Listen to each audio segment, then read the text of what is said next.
প্রিয় ভিউয়ার্স, আসসালামু আলাইকুম। আপনারা দেখতে পাচ্ছেন এখন আমার হাতে সিমের পিক। এটি ১২ মাসি কেরালা জাতের সিম। কেরালা সিম যদিও ১২ মাসি, কিন্তু এটি লাগানোর একটি সঠিক সময় আছে।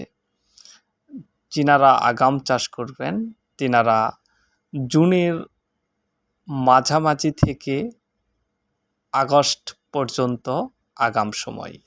এছাড়াও নভেম্বর পর্যন্ত এই সিম লাগানো যায়। অনেকেই বলে থাকে যে কেরালা খাটো জাতের সিম। কেরালা সিম কোনো প্রকার খাটো জাত নেই। এটি মাচা দিয়ে করতে হয়। এটি গাছের আগা থেকে গোড়া পর্যন্ত একই মাপে সিম ধরে। আপনারা আমাদের ভিডিওতে দেখতে পাচ্ছেন আমরা মাচাটা দিয়ে রাখছি অনেক উঁচুতে, নিচ থেকে যেন সিম উঠানো যায় সেই মাপে মাচা দিয়ে রাখছি। একটা গাছে প্রচুর পরিমাণ সিম ধরে। এটি কোনো নেটের ছবি নয় বা নেটের কোনো ভিডিও নয়, এটি আমাদের নিজস্ব বাগান থেকে করা ভিডিও।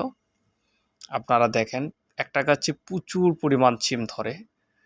গড় আয়ুতে একটা গাছে ১৫ থেকে ২০ কেজি পর্যন্ত কেরালা সিম হয়ে থাকে। কেরালা একটি উন্নত মানের ইন্ডিয়ান জাতের সিম। এ সিমের বৈশিষ্ট্য গাছের গোড়া থেকে আগা পর্যন্ত সমানভাবে সিম ধরে থাকে। এ সিমের প্রতিটি গিটে গিটে থোকায় থোকায় সিম ধরে থাকে। এ সিম অন্যান্য সিমের তুলনায় খুব সুস্বাদু। এই সিম তরকারি বা ভাজি বা ঝোলে আপনার সমানভাবে গলে যায়। এই সিম খুব নরম এবং খেতে খুবই সুস্বাদু। সিমটি বাণিজ্যিকভাবে চাষের জন্য খুবই ভালো। যিনারা বাণিজ্যিকভাবে আগাম চাষ করতে চান তিনারা জুনের মাঝামাঝি থেকেই লাগাতে শুরু করে দিবেন। অলরেডি জুন মাস পড়ে গেছে। আপনারা জুন মাসেই এটি লাগানোর, জুন জুলাই লাগানোর সঠিক সময় আগামদের জন্য। এছাড়াও আগস্ট, সেপ্টেম্বর, অক্টোবর, নভেম্বর পর্যন্ত লাগানো যায়। অনেকেই বলে থাকে এটি ১২ মাসি জাত, কিন্তু ১২ মাস ফলন দেয়। সেক্ষেত্রে লাগানোর একটা সঠিক সময় জুনের থেকে শুরু।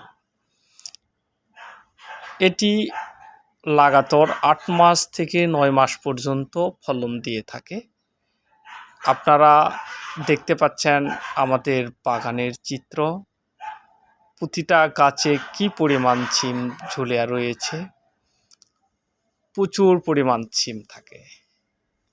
কেরালা সিমের আরও একটি চমৎকার বৈশিষ্ট্য হলো এটি লাগানোর সময় গাছে পর্যাপ্ত পরিমাণ খাবার দেওয়া যাবে না। এটি শুধুমাত্র গোবর সার অথবা জৈব সার দিয়ে লাগাতে হবে। যখন এটির পর্যাপ্ত পরিমাণ গাছে ফুল আসবে, ফল ধরবে, তখন হালকা করে খাবার দিতে হবে। বীজের কালার আপনারা দেখতে পাচ্ছেন, অরিজিনাল বীজের কালার আপনারা আমাদের হাতে দেখতে পাচ্ছেন। বীজ দেখে যাচাই করে তারপরে আপনারা বীজ কিনবেন। আমরা সারা বাংলাদেশে সুন্দরবন কুরিয়ার এসে পরিবহন করতোয়ার মাধ্যমে বীজ দিয়ে থাকি। সবাই আমাদের নিকট থেকে পাইকারি এবং খুচরা বীজ নিতে পারবেন। সবাইকে ধন্যবাদ জানিয়ে আজকের মতো বিদায় নিচ্ছি। আবার দেখা হবে অন্য একটি পর্বে অন্য কোনো বিষয় নিয়ে। আসসালামু আলাইকুম।